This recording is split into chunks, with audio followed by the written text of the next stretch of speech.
Hey everyone, it's your buddy Crypto Profit back with another video, and today I want to take a look at Polkadot because we've continued to see a ton of volatility when it comes to Polkadot. Right now we're seeing a decrease in the last 24 hours of about 2.72. We actually seen $29.37 on the front end and then $29.41 on the back end. So it's crazy to see, like I said, pushes all the way up to $32, $33 and now back down to $29.41 in just this last 24-hour span.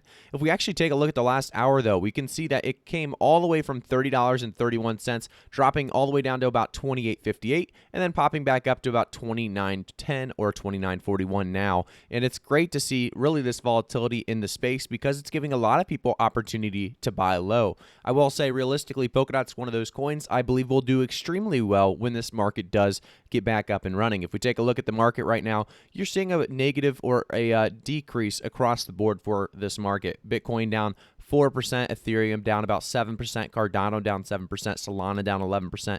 So no real great progress in a lot of these coins. If we look at Bitcoin and every other coin, you are going to see this drop that just recently happened. Like I said, in this last hour, we can see $45,700 on Bitcoin dropping down to $45,200, and that, like I said, happened across the board. A lot of volatility is going to continue to remain in this market as people are kind of worried about the FUD that could be taking place, and then also worried about why we recently had that huge flash attack that I kind of explained in my previous video.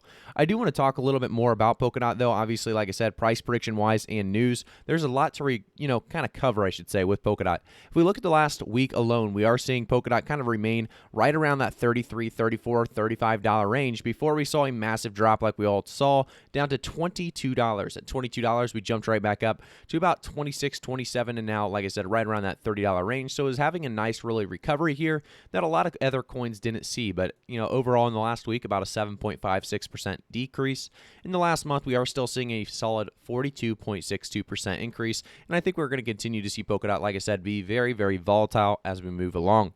I do want to jump into a couple different things regarding Polkadot. So the first one is what is next for Polkadot and Substrate IO. Tune into Sub-O online conference on October 13th and 14th to learn about the latest Substrate developments and get insights from the ecosystem projects, and hear from Polkadot founder Gav of York. So there's more great things coming in October for Polkadot.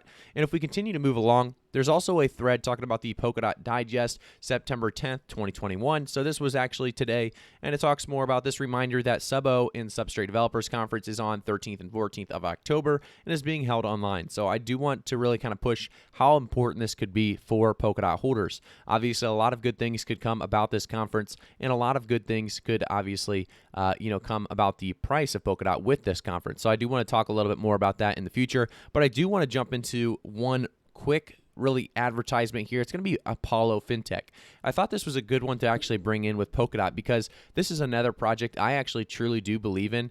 It's one of those projects I think is a very, very unique, interesting project developing world-shaping solutions for a global economy. They've been featured on some of the biggest articles out there: Forbes, NASDAQ, Fox Business, Fox News, Yahoo Finance, Bloomberg. And if you go down, you can see why. They're building the future of financial services, whether it's Knox National Payment Platform, Knox eGovernment, Knox Community Exchange, white label payment system, as well as so much more. If we actually talked about every single one of these, we'd be here all day. But realistically, I do want to get back to Polkadot. But if we look through this, like I said, there's a great understanding of what they are trying to accomplish. Government solutions, commercial products, consumer products. I'm going to give you guys the links down below for all of the information regarding APL Fintech or Apollo Fintech. If you guys want to take a look, this is a very low market cap right now. And I will say, like I said before, this is a sponsored little post here. But, realistically, I do think this coin does have some potential behind it. I've looked into this for a while. I've been kind of, following this coin myself. And, I do have some Apollo Fintech, interest myself. So there is a lot really involved with Apollo Fintech. I do expect you guys, or not expect you guys, I do prefer if you guys do take a look, because I think that there is some potential that a lot of you guys would see in Apollo Fintech. But I do want to jump back over, like I said, to Polkadot, as that's the one we're talking about today. As the final Polkadot 1.0 release approaches, the cross consensus messaging format XCM, or I guess I said XCM for short, nears its first production ready release. Get an introduction to the XCM format, its goals, and how it works for the Polkadot founder, like we said, Gav of York. So we talked about this just a little bit before, but I want to jump into the actual blog post itself. So it talks about the business logic being pounced and smart contracts, the XMN interfaces being XMM Builder Palette and Contract ENV bulletins and precompiles. So we're also seeing the XMP, VMP bridges, and obviously custom relays in the transport protocols. And then we have the parachain, solo chains, and Canvas Frontier in the consensus environment. So they talk about their goals as XMM, or I think I keep saying XMM, but XCM aims to be language communicating ideas between consensus systems. It should be general enough for it to be properly useful throughout a growing ecosystem. We're not going to jump into too much of this because if we do, I will say, guys, realistically, we'll be here all day again because look how long they go into detail on XCM. Obviously, a lot of value in XCM, but too much really nitty-gritty detail to actually jump into on this exact video.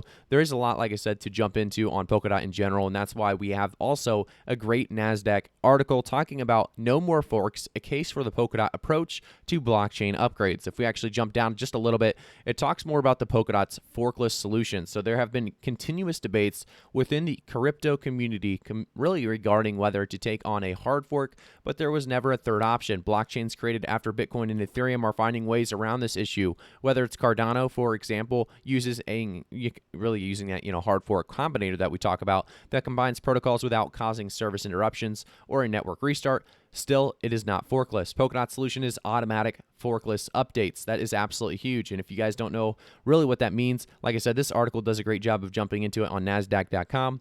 I do, really think that Polkadot's starting to be recognized by a lot of retail as well as institutional investors, and that's why it's been staying afloat so well during this market kind of decline. If we take a look real quick, in the last 24 hours, it's been doing very, very well, continuing actually on a push up for the most part until this most recent hour dip that we saw, pushing it down to 28.58 and back on up to about 29.45 that we're currently looking at.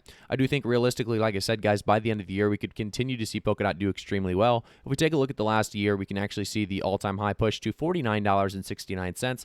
I think, by the end of the year, we easily pass over that. I'm thinking $50 to $80 at the very, very least by the end of the year. I think realistically, we could see $100 to $200, but by the end of the bull market part two, I've been thinking about price predictions, obviously going through TA, and TA is looking fairly good for Polkadot still, by the way. I think this whole market's actually looking fairly good. But, Polkadot's specifically looking good. I think there's going to be a lot of resistance on the way up. But, as we push through, I think by the end of the bull market part two, we could easily see Polkadot reaching around $200 to $400 if everything goes to plan. I think $200 is going to be that price target that I'm going to stick with because that is more of a conservative, realistic price prediction that I want to be as reasonable as possible, like I said, on this channel at all times. And that's going to be where I stick Polkadot around that $200 by the end of the bull market part two. I do want to say, guys, if you have not already, make sure to like the video, subscribe to the channel, turn notifications on, and like the video. I do want to also jump into Twitter. If you guys haven't followed me on Twitter, Crypto Profit YT on Twitter, trying to give you guys updates there as well on Twitter, whether it's the bullish news coming from Steph Curry becoming a global ambassador shareholder of leading cryptocurrency exchange FTX, or just really giving you guys my thoughts on some of those most recent dips and market corrections. So if you guys want to stay up to date, like I said, follow me on Twitter. I also have a Patreon down in the description below, patreon.com/CryptoProfitYT. If you guys follow me there or, join the Patreon, I do give you guys exclusive market updates and also give you guys some pre-sale opportunities, low market cap picks, and what I'm keeping an eye on myself. So thank you guys again for tuning in. If you guys have any questions, comments, concerns, let me know in the comment section down below. I'll see you all in the next one.